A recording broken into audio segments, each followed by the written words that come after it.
समाज, मैंने ये बात इसलिए कही क्योंकि समाज में एक सिनेरियो भी चल रहा है आजकल। कुछ लोग अपने आप को समण कह रहे हैं, कुछ लोग अपने आप को मतलब मूल निवासी कह रहे हैं, कुछ और कह रहे हैं, कुछ और, मतलब इस तरह से अलग अलग है। लेकिन बाबा साहब ने कहा कि आप बौद्ध बनो, क्योंकि बौद्ध बनोगे तो ये सारी चीजें उसमें समाहित हो जाएंगी। तो क्या लगता नहीं है लोगों को ये सारी चीजें जो आइडेंटिटी जोड़ जोड़ के पीछे चल रहे हैं उनको खत्म करके बौद्ध बनना चाहिए? बिल्कुल ऐसा सारे गाने बन रहे हैं, हम देख रहे हैं, कभी द ग्रेट चमार कह रहा है, द कटिक कह रहा था, गटेक मतलब इस तरह से बहुत सारे गाने आज सोशल मीडिया पर सुनने को मिल रहे हैं। तो ऐसे लोगों के लिए क्या कहना चाहेंगे? क्योंकि बाबा साहब ने जाति खत्म करने की बात की, क्योंकि जब तक आप जाति खत्म नहीं करोगे और एक ऐसे महासमुंदर में नहीं आओगे जहां तक आपकी जो जाति रूपी पहचान है वो खत्म हो जाए, तो क्या जो बाबा साहब का सपना था उसको पूरा किया जा सकता है? तो ऐसे लोगों के लिए क्या कहेंगे जो जाति को ढोकर चल रहे हैं?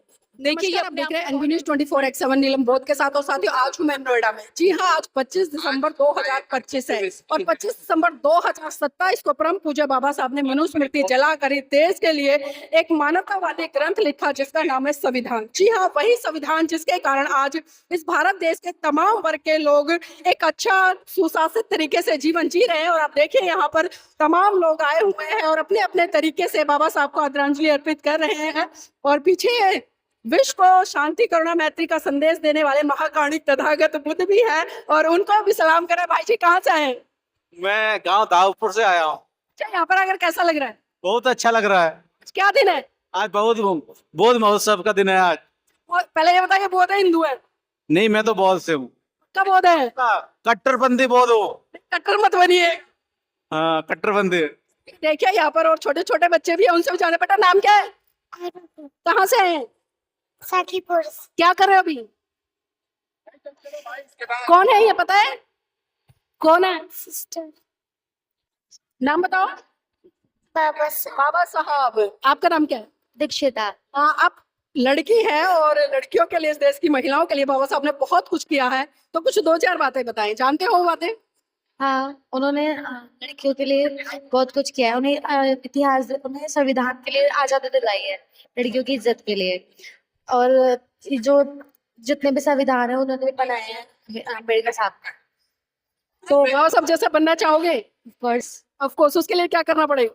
पढ़ाई, पढ़ाई के अलावा और क्या करना पड़ेगा? और वही सारे रूल्स हमें अपने आप पे करना चाहिए और पढ़ाई वगैरह करने। चलिए, ठीक है। तो देखिए, यहाँ पर तमाम लोग उमड़े हैं, अपने अपने तरीके से बाबा साहब को आदरांजलि अर्पित कर रहे हैं। और देखिए, मैं थोड़ा सा आपको उधर और लेकर चलना चाहूंगी। बहुत ही सुंदर एक दृश्य है जहाँ पर कुछ महान पुरुषों की जो मूर्तियां हैं वो रखी हुई हैं और हर महान पुरुष एक संदेश देता है इस भारत देश के तमाम लोगों के लिए। अगर वो बातें इस देश के लोग अपने जीवन में उतार ले तो मैं गारंटी से कहती हूँ कि उसका चहुमुखी विकास होगा। और आप देखिए, जो हमारा अशोक स्तंभ है वो भी लगा हुआ है। और इधर सम्राट अशोक, जी हाँ, ये वही सम्राट अशोक है जिन्होंने इस भारत देश की सीमाओं से बाहर निकलकर बहुत बड़े स्तर पर काम किया और अपने पुत्र और पुत्री को धर्म के लिए दान दिया। और अगली कड़ी में जो राष्ट्रपिता ज्योतिबा फुले जी, जी हाँ, राष्ट्रपिता ज्योतिबा फुले जी के बारे में आप सभी जानते हैं, जिन्होंने की पाखंडवाद, रूढ़िवाद, तमाम परंपराओं का त्याग करके और समाज को जागरूक किया और सत्यशोधक समाज की स्थापना करके। और जो आज मनुस्मृति दहन उत्सव लोग मना रहे हैं बौद्ध महोत्सव के तौर पर, और अभी धम्म संघ ने भी 2 दिन पहले जो सांस्कृतिक परिवर्तन दिवस मनाया है वो 25 दिसंबर के उपलक्ष्य में ही मनाया है, क्योंकि हमारे जो नायक नायिका रहे उन्होंने एक क्रांति की शुरुआत की थी। और वही क्रांति आज हम देख रहे हैं कि पूरे भारत देश में कहीं ना कहीं स्थापित है। और भारत में जो पहला मनुस्मृति का विरोध किया था वो राष्ट्रपिता ज्योतिबा फुले ने किया था। उन्हीं के साथ में जो शिक्षा की देवी जी ने कहा जाता है, माता सावित्रीबाई फुले जी, वो है। उनके हाथ में जो गुलामगिरी है पुस्तक है, काफी अच्छी है, लोगों को पढ़नी चाहिए। और बीच में आप देख पा रहे होंगे, मैं बार बार कहती हूँ, अगर भगवान बुद्ध ने भले नेपाल में जन्म लिया लेकिन जो ज्ञान की प्राप्ति हुई उन्हें वो बिहार के गया में हुई। और जो वहां से चलकर वो 200-250 किलोमीटर आए और उन्होंने सारनाथ में पहला धम्मोपदेश दिया। और पहला धम्मोपदेश देने के बाद में आपने देखा कि धम्म का जो चक्का है, जो पहिया है, वो पूरे विश्व में चला और पूरा विश्व एक तरह से बोधमय हुआ। और अगली कड़ी में देखते हैं, वहां पर संविधान के रचयिता परम पूज्य बाबा साहब और त्याग की मूर्ति माता रमाबाई है। और बहुजनों को सत्ता के गलियारों तक ले जाने वाले साहब मान्यवर काशीराम जी भी हैं। और यहाँ पर कुछ महिलाएं, मैं उनसे जुड़ूंगी। आपका नाम क्या है? मेरा नाम संजू है। कहाँ से आए हैं? मैं जेवर से आई हूँ। आज के दिन का क्या महत्व है आपके जीवन में? हमारे दिन का बहुत महत्व है कि जिस तरह से एक जानवर को आजाद किया था, ऐसे ही हमें इंसानों को उस गुलामी की जंजीरों से आजाद किया गया था। किसने आजाद कराया? डॉक्टर भीमराव अम्बेडकर ने, कैसे? मनुस्मृति का दहन करके और मनुस्मृतियों के नियमों को बदल के। तो बाबा साहब ने मनुस्मृति दहन की, तो जानना चाहूंगी आप हिंदू हैं या बौद्ध हैं? मैं बात हूँ। बौद्ध हो, लेकिन आपको देखने से आप जैसे मांग बनी हुई है, ये हिंदुओं के प्रतीक हैं और भी चीजें हैं आपकी जो प्रतीक के तौर पर हिंदू धर्म की महिलाएं करती है, तो ऐसे में कह सकते हैं बौद्ध हैं? नहीं, आप ये बात सही कह रहे हो कि हम इन चीजों को छोड़ने में अभी सक्षम नहीं हो पा रहे हैं। डर किस बात में? डर किसी बात का नहीं है, लेकिन जो कड़ी जुड़ी हुई है ना, उस कड़ी को बदलने में समय लगेगा। कितना समय लगेगा अभी? ये तो मैं भी नहीं बता सकती। उम्र क्या हो गई आपकी?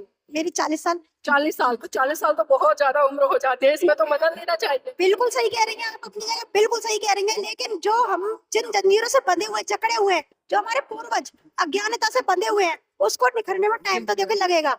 तो टाइम लगेगा, हम उम्मीद करते हैं और मंगल कामनाएं करते हैं जल्दी से आप परिवर्तित हो। नाम बताइए मैडम, क्या है? रंजू गौतम। रंजू गौतम जी कहाँ से? जेवर से आए। जेवर से आए। भाग क्यों रहे हो? मैं भाग नहीं रही हूँ, पीछे से मैं आपको इधर खींच रही हूँ, आप आगे भागे जा रहे हो। अजी ये तो हमारा अपना प्रोग्राम है, इससे हमें भागना नहीं है, इसमें तो हमें रहना है। अच्छा, आज के दिन का क्या महत्व है?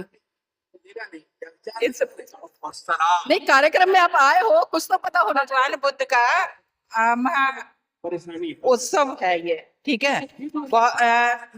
बाबा साहब ने जो मनुस्मृति थी उसको दहन किया था। जी, आप बताओ।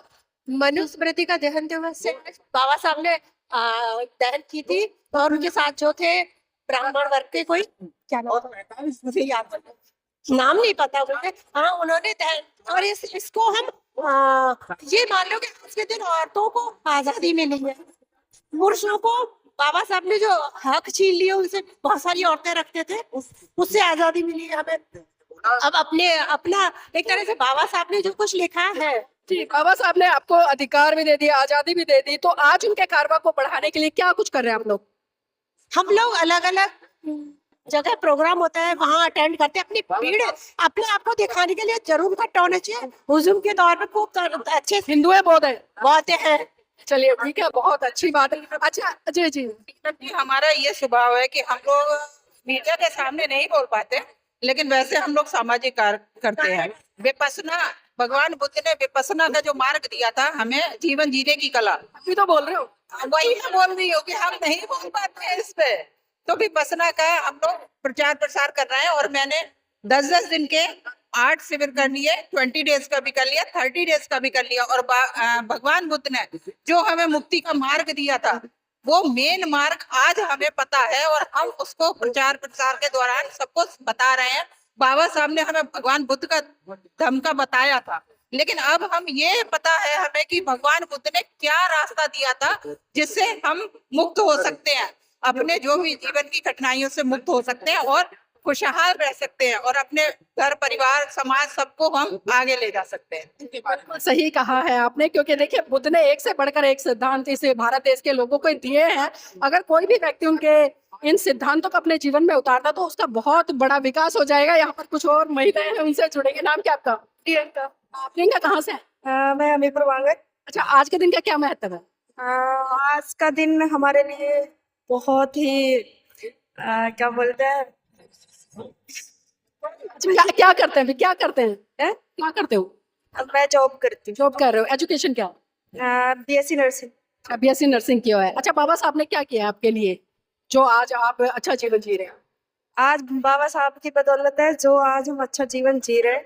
अगर बाबा साहब ने हमें मतलब महिलाओं को आजादी नहीं दी होती तो आज हम इस मुकाम पे नहीं होते। अच्छा, कौन कौन से व्रत करते हो? कोई भी नहीं। कोई भी नहीं करता? नहीं। हिंदू नहीं हो? है हिंदू नहीं। क्या हो फिर? अभी हमारा कुछ नहीं पता हम क्या है। क्यों नहीं पता? इष्ट है। बौद्धिस्ट तो ये। हाँ जी। तो चलिए ठीक है। तो देखिए, यहाँ पर मैंने महिलाओं से बात की है, मैं कुछ और महिलाओं से जुड़ने का प्रयास करूंगी, जानने का प्रयास करूंगी। मैडम, नाम क्या है? आरती दिनकर। कहाँ से आए? हम गाजियाबाद वसुंधरा से। अच्छा, आज के दिन का क्या महत्व? आज के दिन का तो बहुत महत्व है। आज का जो हमारा काला कानून जो हमारे ऊपर थोपा गया था, हमारे सारे हक अधिकार छीन लिए गए थे, उस काले कानून को खत्म करके बाबा साहब डॉक्टर भीमराव अम्बेडकर जी हमारे जो भाग्य विधाता रहे हमारे पूरे समाज के, उन्होंने हमारे लिए एक डेमोक्रेटिक संविधान को लागू किया और हम लोगों को सारे हक अधिकार उसके बाद प्राप्त हुए। आज लग रहा है आज का दिन का तो बहुत ज्यादा महत्व है।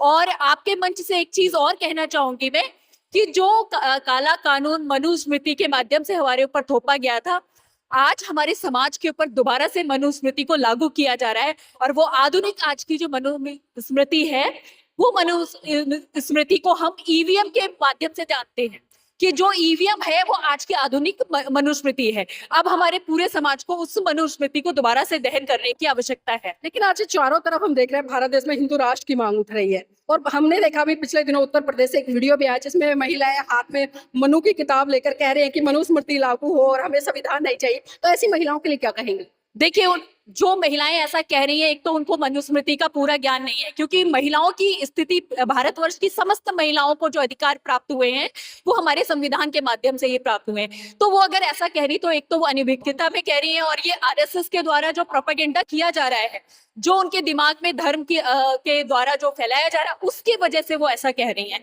तो इसको मैं कहती हूँ, उसको उनकी अज्ञानता के वश में वो ऐसा बातें कर रही हैं। अच्छा, किसी भी व्यक्ति के लिए धर्म का क्या महत्व है?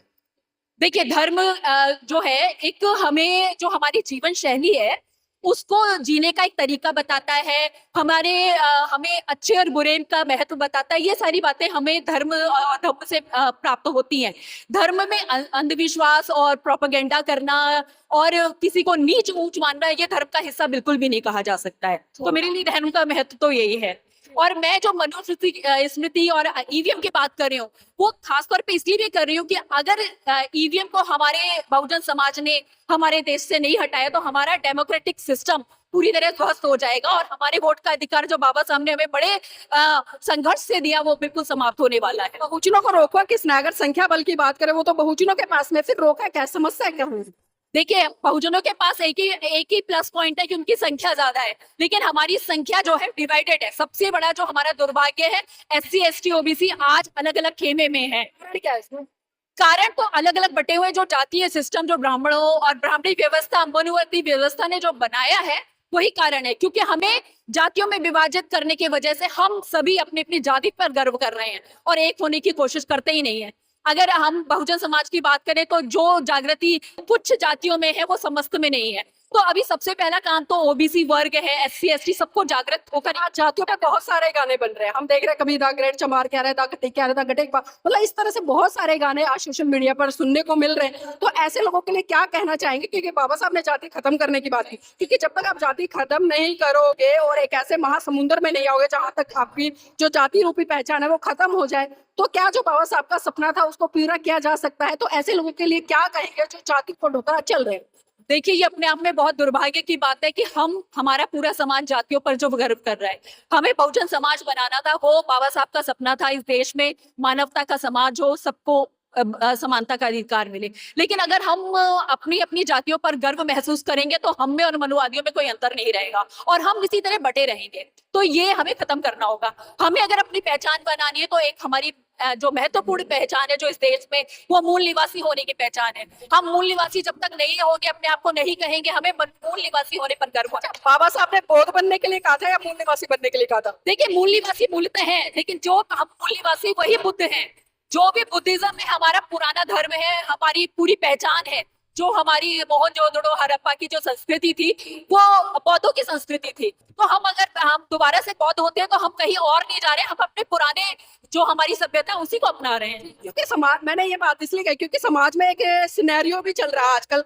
कुछ लोग अपने आप को समण कह रहे हैं, कुछ लोग अपने आप को मतलब मूल निवासी कह रहे हैं, कुछ और कह रहे हैं, कुछ और, मतलब इस तरह से अलग अलग है। लेकिन बाबा साहब ने कहा कि आप बौद्ध बनो, क्योंकि बौद्ध बनोगे तो ये सारी चीजें उसमें समाहित हो जाएंगी। तो क्या लगता है नहीं है लोगों को, ये सारी चीजें जो आइडेंटिटी जोड़ जोड़ के पीछे चल रहे हैं, उनको खत्म करके बौद्ध बनना चाहिए? बिल्कुल ऐसा होना चाहिए, और ये बहुत महत्वपूर्ण प्रश्न है। और ऐसा अगर होता है, एक मंच पर सब लोग आते हैं, तो ये बहुत बड़ी ताकत निर्माण होगी, और ताकत निर्माण होगी तभी हम लोग सत्ता तक पहुंच सकते हैं। धन्यवाद। बहुत बहुत साधुवाद आपका हमारे साथ जुड़ने के लिए। तो साथियों मैं चाहूंगी आप इस वीडियो को लाइक करें, शेयर करें। पर मैंने तमाम महिलाओं से चर्चा किया, आपने देखा है कि कुछ महिलाएं जानती नहीं, लेकिन कुछ महिलाएं बहुत कुछ जानती हैं। तो यही चीजें दर्शाती है कि जब तक आप पढ़ेंगे नहीं, समझेंगे नहीं, अपने महान पुरुषों के इतिहास में जाकर उनको कहीं ना कहीं जांच पड़ताल करने का उनका प्रयास नहीं करेंगे, जानने का प्रयास नहीं करेंगे, तब तक जो सपना अपने महान पुरुषों ने देखा वो सफल नहीं हो सकता। तो साथ इस वीडियो को लाइक कीजिएगा, शेयर कीजिएगा, और जिसने भी चैनल को सब्सक्राइब नहीं किया है, चैनल को सब्सक्राइब जरूर कर लीजिए।